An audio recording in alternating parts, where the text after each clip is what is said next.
You're listening to Edurial, skill thrills and business chills. Join hosts Laura and Brian as they explore the skills and insights you need to succeed in today's business world. Let's dive in. Hey everyone, and welcome. We're doing a deep dive today into something I think we can all relate to. It's that feeling of, being constantly tethered to our tech. Yeah. So we're going to be looking at this guide, Digital Detox, Unplugging in a Connected World. Okay. To try and figure out, why a digital detox is so important these days, and maybe even more importantly, how we can actually make it happen in this, hyper-connected world, right? It's interesting because this guide doesn't just jump right into saying ditch your phone.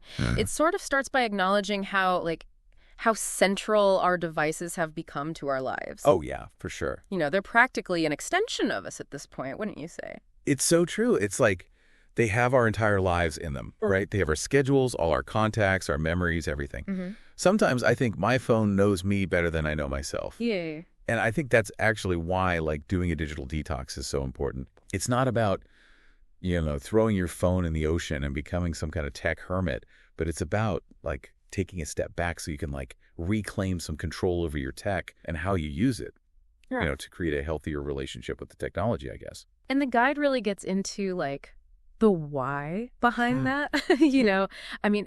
Obviously we all know that being constantly connected has its perks. You can get information instantly. It's really easy to communicate with people, but it also comes with this pressure to be on all the time. Yeah. And that can lead to feeling anxious, burned out, and it can even make it hard to connect with people in real life.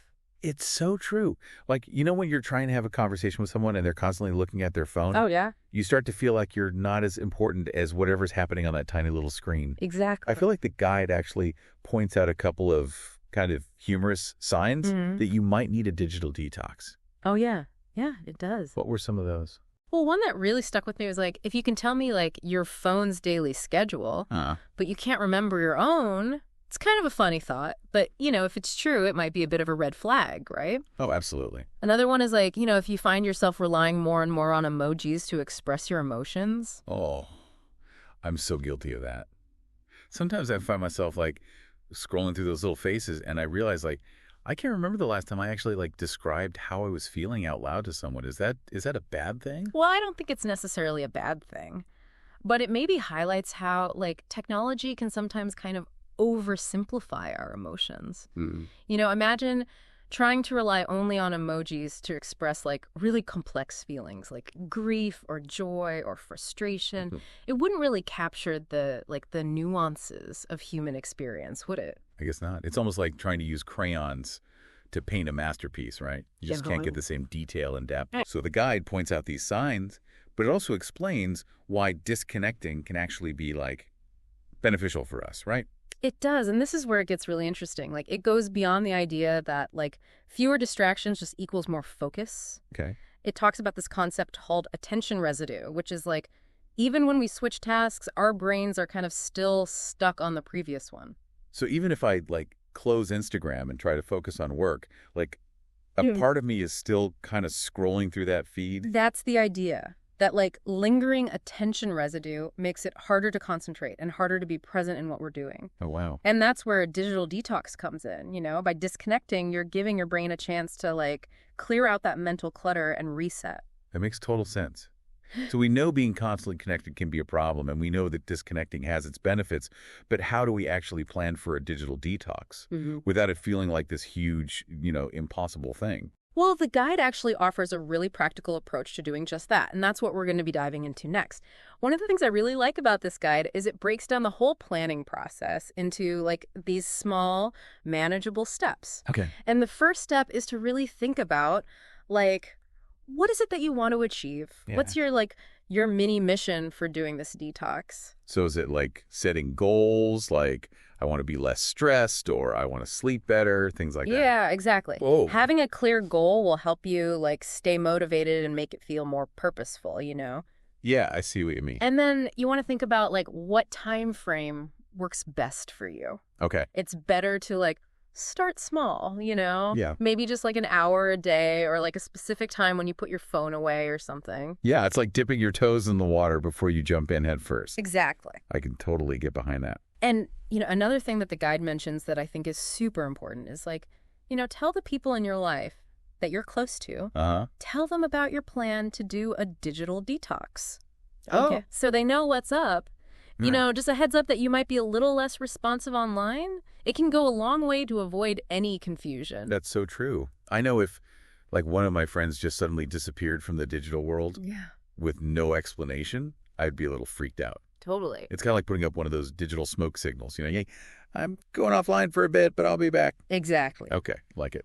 So, and then comes the part that people might find a little daunting, which is like actually removing those temptations. Okay. The guide talks about things like deleting social media apps or silencing notifications or even, you know, like putting your phone in airplane mode. Ooh, okay.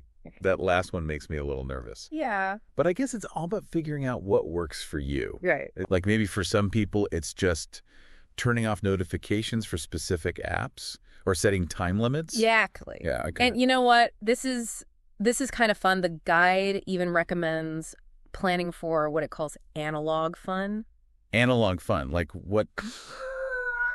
Like dusting off my old vinyl collection. I mean, that could be part of it, but yeah, it's about making sure you have alternative activities lined up. Okay. Things you enjoy doing that don't involve screens. Okay. You know, Yeah. like reading or spending time in nature, picking up a hobby, reconnecting with old friends. Yeah. These are all good things to like have planned out so you don't get bored and end up like falling back into the digital vortex. It's almost like creating a safety net for your brain. Yeah.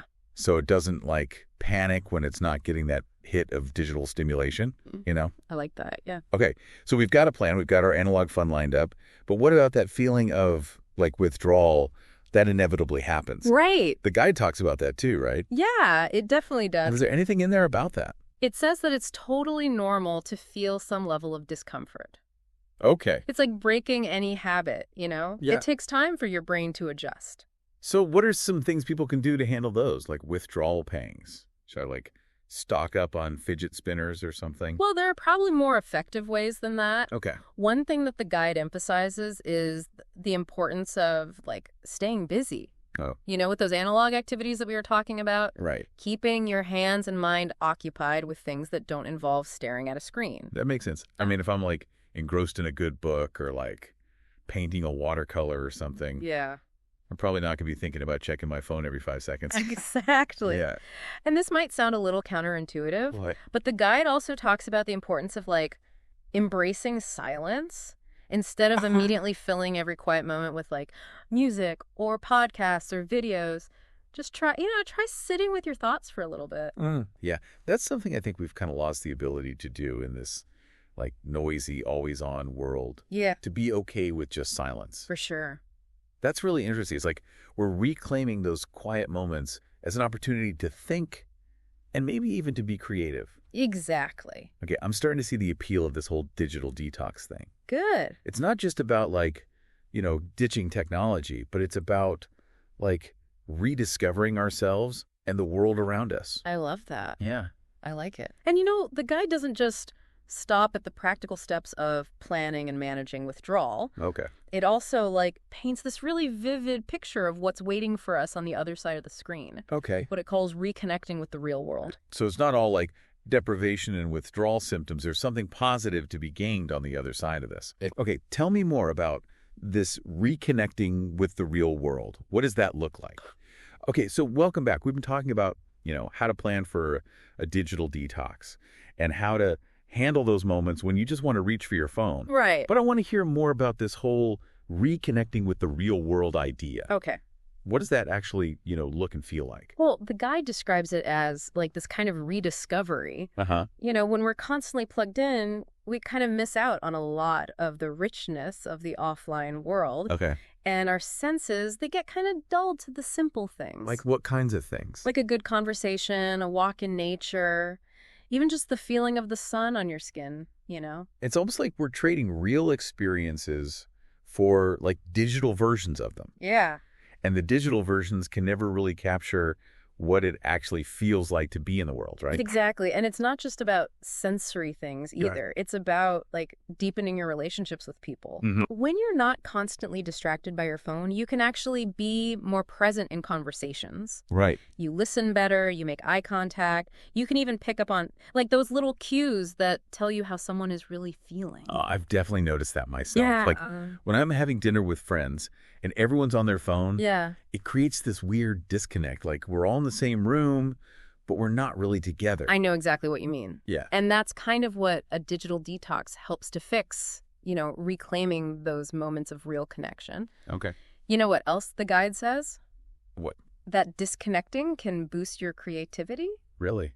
I wouldn't have thought that. Yeah, well, when you're not constantly like consuming information and entertainment, your mind actually has more space to wander. Okay. You know, you daydream more, you look at the world with more curiosity, and all that can lead to new ideas.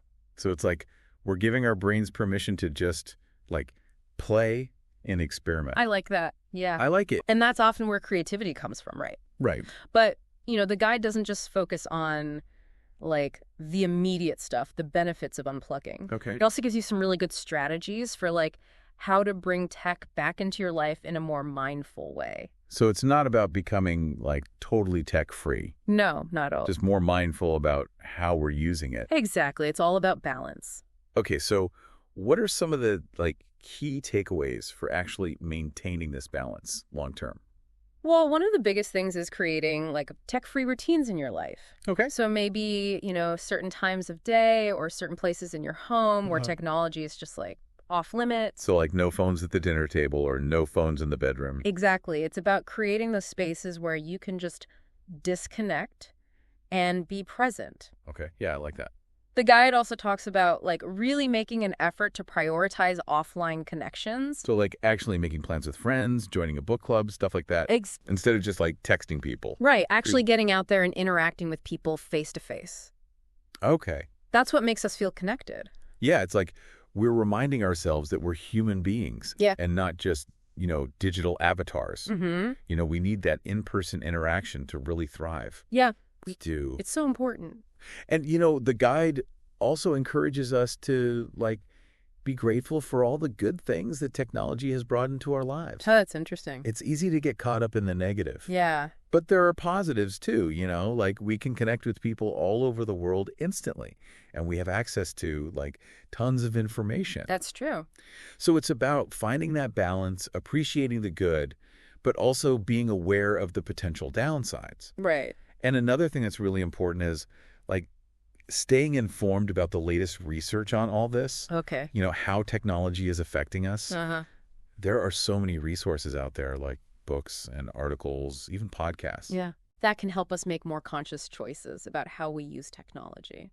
So we can, like, stay ahead of the game and create a digital life that actually supports our well-being. Exactly. Wow, this has been such a fascinating deep dive. Yeah. I feel like I have a much better understanding of not just, like, why a digital detox is important, but how to actually make it work in my life. I'm glad to hear that. So if there's one thing our listeners could do today to start reclaiming some of their time and attention, what would it be?